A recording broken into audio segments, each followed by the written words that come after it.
টোটো চেপে গুপ্ত বৃন্দাবন ঘুরতে যাচ্ছি। টোটো চেপে এইদিকে পাশে টোটো, এইদিকে টোটো, গুপ্ত বৃন্দাবন ঘুরতে যাচ্ছি। যাবো যাচ্ছি, চলো ভিডিও দেখতে পাবো।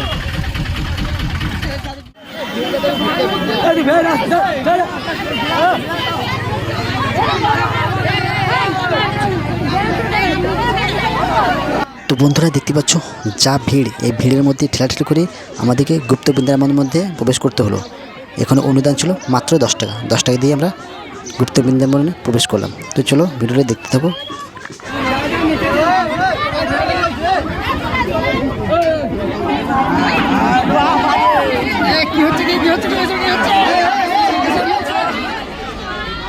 আসে হয়েছে প্রচন্ড পরিমাণে ভিড়, আগে তো ভিড় না, এখন টোটো লাগছে।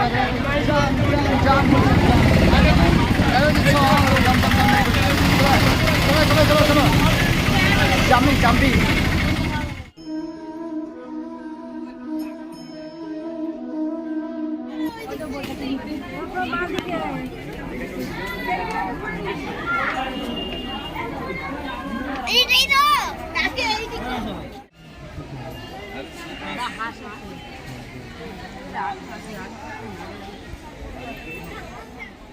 ভালো লাগছে।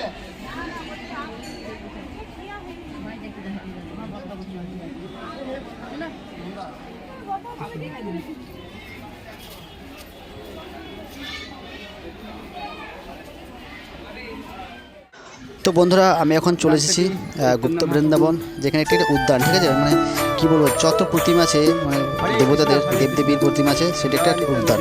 এটির নাম হচ্ছে গুপ্ত বৃন্দাবন। এই যে এক এক করে তোমাদেরকে দেখাচ্ছি। এখানে রাধাকৃষ্ণের যে একটা মেলবন্ধন দেখতে পাচ্ছ মূর্তির মাধ্যমে তুলে ধরেছে। তার সামনে কত রকম শিল্পী তুলছে সব। হ্যাঁ, আর আরও আছে, মানে কী বলবো, মানে একটা নামটা গুপ্ত বৃন্দাবন, ঠিক আছে, নামটা দেওয়া হচ্ছে, অন্য কিছু ভাববেন না। এখানে সমুদ্র মন্থন দেখতে পাচ্ছ, এই যে সমুদ্র মন্থন করা হয়েছে, মানে এমন কিছু নেই দেবী দেবতা, তাদের এখানে মূর্তি বসানো এমন কিছু নেই, সবই আছে। তোমরা ফুল সেরে দেখতে পাবে। এই দেখতে পাচ্ছ আমাদের শ্রীরাম আছে, সামনে হনুমান আছে, বজরং বলীজি, আর দেখতে পাচ্ছি অনেক রকমের দর্শনার্থী এখানে ভিড় জমেছে। আর হ্যাঁ, বলতে গেলাম যে এখানে একটা টিকিটের দাম হচ্ছে মাত্র 10 টাকা, ঠিক আছে। আর প্রভু চৈতন্যদেব থাকবে, চৈতন্যদেব এখানে অবশ্যই থাকবে, কারণ এখানে পুরীর সঙ্গে তার একটা আত্মনিবিড় টান আছে। তা সেটা তুমি দেখতে পাচ্ছ। চৈতন্যদেব মানে কী বলবো, পুরী ধাম মানে চৈতন্যদেব, সেটা আমাদের বাঙালির সঙ্গে ওতপ্রোতভাবে জড়িত আছে। তা তোমরা দেখো কত বড় একটা মূর্তি সামনে আমি এখন দাঁড়িয়েছি প্রভু চৈতন্যদেবের। মিনিমাম ওটা 30 ফুট হবে হয়তো, খুব বড় একটা মূর্তির সামনে দাঁড়িয়েছি। তোমরা দেখো ভদ্রভাবে, ভালো করে। সরি, আমি এখন জাস্ট আমি দেখছি, আর এখন আমি ধারাভাষ্য করে দিচ্ছি। বলতে গেলে আমি এখন প্রতিবেদন করছি, তাই জন্য একটু ভাষাটা আমার একটু বের হচ্ছে না, ঠিক আছে। এই যে তার সামনে একটু দাঁড়িয়ে আমি সেলফি করার চেষ্টা করলাম, আর দেখাচ্ছি যে আমার থেকে মানে আমি কতটা হাইট আছি, আর তার থেকে কত বড় মূর্তিটা প্রভু চৈতন্যদেবের, ঠিক আছে। এই যে দেখতে পাচ্ছ, মানে একতলা ধান বলতে গেলে তার উপর মূর্তিটা, মানে এতই বড়। আর সেই তো আমাদের ভোলে বাবাকে ভুলে গেলাম শেষ মুহূর্তে। এই দেখছেন ভোলে বাবা ধ্যানে মগ্নে বসে আছে, তার ছবিটা ভালো করে নিয়ে নিলাম। এই যে আশেপাশে খুব ভালো একটা জায়গা, আপনারা আসতে পারেন, খুব যেটা আমাদের মধ্যে কী বলবো। তো ঠিক আছে, আমাদের ভিডিওটা আমি আপনাদেরকে আরও কিছু ঘুরে দেখাচ্ছি, ঠিক আছে। খুব ভালো জায়গা, মানে এটা গুপ্ত বৃন্দাবন। নামটা গুপ্ত বৃন্দাবন ভাবেন না শ্রীকৃষ্ণের লীলা খেলার জায়গা না, এটা নামটা দেওয়া হয়েছে। তার সাথে সাথে এখানে একটা প্রদর্শনী, বলতে গেলে সব ভগবানের মূর্তিদের প্রদর্শনী কেন্দ্র করা হয়েছে, ঠিক আছে। তো সেটাই আমি তোমাদেরকে ঘুরে ঘুরে দেখাচ্ছি।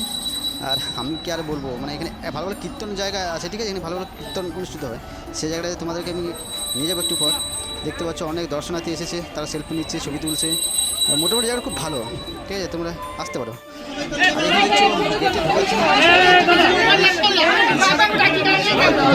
চলো ভিডিওটা দেখো। অবস্থা ঘরের মধ্যে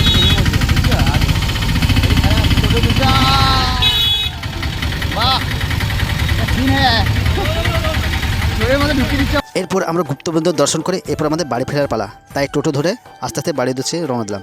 থ্যাংক ইউ, সবাই ভালো থাকবেন, ধন্যবাদ। হরে কৃষ্ণ হরে কৃষ্ণ।